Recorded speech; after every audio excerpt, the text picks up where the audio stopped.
Hey guys, it's me, Joy, with Lotus Pop Boom! How are you? I hope everything is good.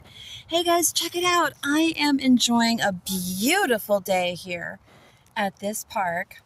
We've got some soccer people coming in. We've got these gorgeous trees.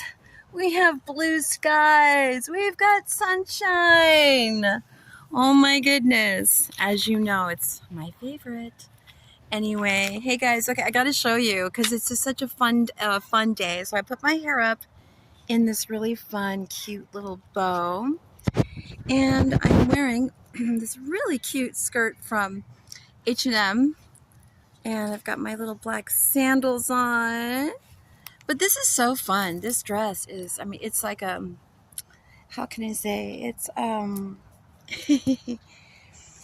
It's very, very comfortable actually, and it has like a really cute little underlay underneath. But anyway, it's just super fun. Like I just really, I love it. I love being a girly girl. Anyways, okay, so guys, so a friend of mine, her name is Jen. She and I were talking earlier, and we came across some really deep information, which was so important. And it's really something that everybody's been talking about for a long time. Like, you know, you got Tony Robbins, you got all the gurus, you know, the motivational gurus and such. But, you know, we kind of touched on something that was really, really cool. I've got my notes right here. So I'm gonna share with you what was uncovered. So basically it's about your personal value and your personal worth. Okay. So, so Jen was like, she goes, I feel like I put myself out on the clearance rack for my whole life. And I was like, wow, are you serious? And she said, yeah, because her level of self-esteem was really low. And I thought to myself, well, you know, I definitely didn't put myself in the Goodwill or the clearance rack or the bargain section. I was more like in the BB section, right? But, you know, it's so true. Like, you know, where are you? Are you on Nordstrom's rack, or are you in Chanel? Like, what is your deal, right? So, you know, your personal value, your personal level of worth, it's going to show forth in the level of fruit that you have in your life. And this just segues into fruit. And if you don't have any fruit, I don't care who you are. I don't care how much money you have or how many empires you've built. If you have no actual spiritual fruit to show your devotion, your love, your life to God, then you've got a problem there. Yeah, you got to pretty much ask yourself, okay, like, what is wrong with me? What am I doing? What's happening? Where's the disconnect, you know? And it's all about, you know, reconnecting ourselves back with God so that we can correct ourselves when we're going in the wrong direction, right? So, so it goes on to say, let me just get my notes. Okay. So, you know, it's, if your answer is no, there's like zero spiritual fruit in your life, then you will be called out onto the spiritual carpet. You know, if there's zero, then the answer is zero, and then you're not gonna be able to have as fulfilling of a life as God wanted for you to have. You know, so when we think about fruit, you know, there's a lot of different ways of showing that fruit.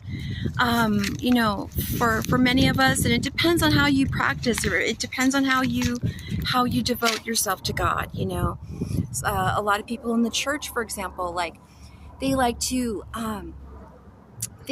do service. They like to help the homeless. They like to, you know, make sick people, you know, food and stuff like that, right? So, you know, for me, my service is doing this channel for the Lord. That's part of my ministry, my personal ministry. And, you know, I'm a very private person. So for me to get up here and on here, you know, all the time it's really a lot for me. And I've been doing it for a year and a half, almost full time the whole time. But it's still hard for me. So in other words, it's a sacrifice. It's like every time I do a video, it's a sacrifice for the Lord. It's my service to humanity and to you. So, you know, you just got to take a look and see, okay, what kind of fruits do you have? Do you have anything at all? Are you using the gifts that God has given to you So, how are you using those gifts to be able to help humanity? How are you helping to raise the vibration is basically the question that's being asked here. And if you're really not able to answer that, that's okay. That's totally fine. I rebuke that monitoring spirit in Jesus' name.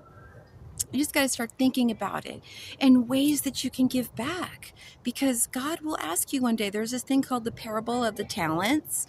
And basically, it's like this super wealthy, ultra billionaire guy has to leave, and he leaves. Like, he's like telling his crew, he's like, okay, guys, all right, here's 10 talents for you. Here's 5 for you. Here's 3 for you. And here's 1 for you too, bud.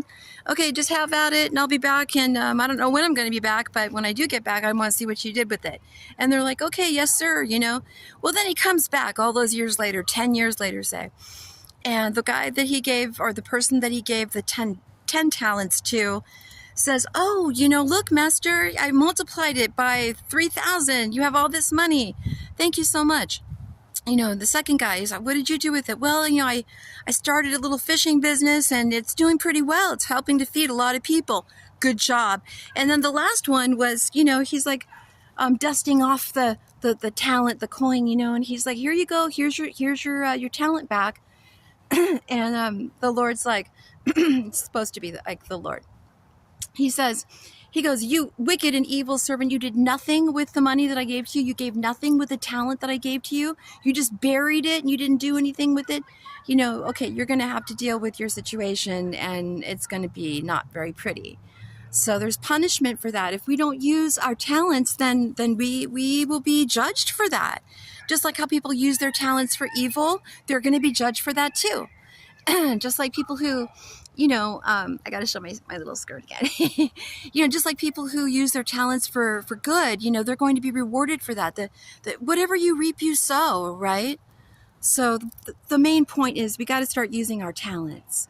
So one of my talents is video production and, acting. And because my girls growing up, they were all in theater, and I was the one constantly going over their lines with them. And I worked and I did like seamstress work. I mean, we were always on the set and just, helping to make a great production.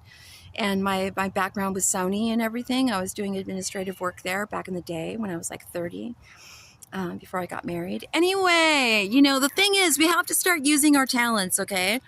And in order to use the talents that God has given to us with the confidence that he wants us to have, we have to start learning how to love ourselves. And seeing your self-worth. If you really see yourself as like 0 and you're just like faking it on the outside, eventually you're just going to have to face the hard, cold reality that that's a problem, right? So we have to look at it. Otherwise, we're just going to keep attracting the same losers, the same users, the same abusers, right? So it just requires a shift in the mentality. So maybe you need to like take yourself off the clearance section and put yourself up on the top shelf, front row and center, and just see what happens. Little baby steps, just there's all kinds of stuff online that'll teach you how to love yourself, what you can do to be gentle with yourself, what you can do to be kind to yourself. Honestly, I've just learned to accept myself. Exactly. Warts and all. And, society and all, and status and all. And it doesn't matter to me, because what matters is what I truly think about myself. And I really do love myself now. I appreciate myself so much. And I really think I'm kind of cool. I really like myself. I want to be my friend, so I hope you do too. Anyway, guys, it's about all I've got for now. So until next time, be good. Stay blessed. And remember, we are here to get it on up out the mud. Mwah. Bye.